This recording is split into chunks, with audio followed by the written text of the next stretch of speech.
I'm so excited to show you how to make this gorgeous rose bouquet cupcake. First, you'll need to frost your cupcake with green frosting. We're going to be using these Air Head Xtreme sour candies for the flowers. Take your pizza cutter and cut right along the blue edge of the candy. Now take the red, orange, and yellow strip and cut that in half. Keep the green and blue strip, we're going to need it later. Now take half of the red, orange, yellow strip and remove some of the sugar and stretch it a bit. This will help the flower not to unravel later.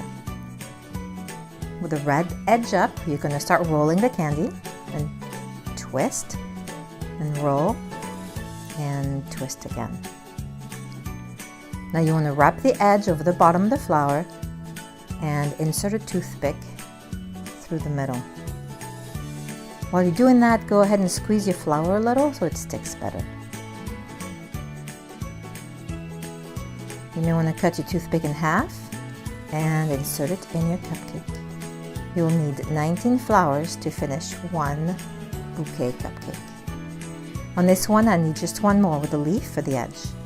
So first we're going to cut the leaf from the green and blue strip. Just cut a triangle from the edge with your pizza cutter. Now we're going to make the last flower. Same process as before. Remove the sugar, stretch a bit, roll, twist, roll, and twist again. And then take the end and wrap it around the bottom. Insert a toothpick. Now this one broke on me, so I didn't have to cut it.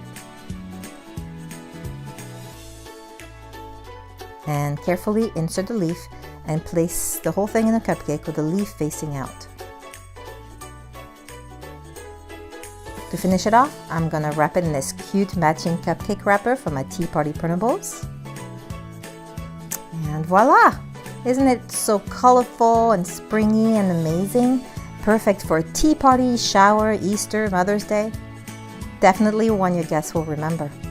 If you like this video, please subscribe to my channel.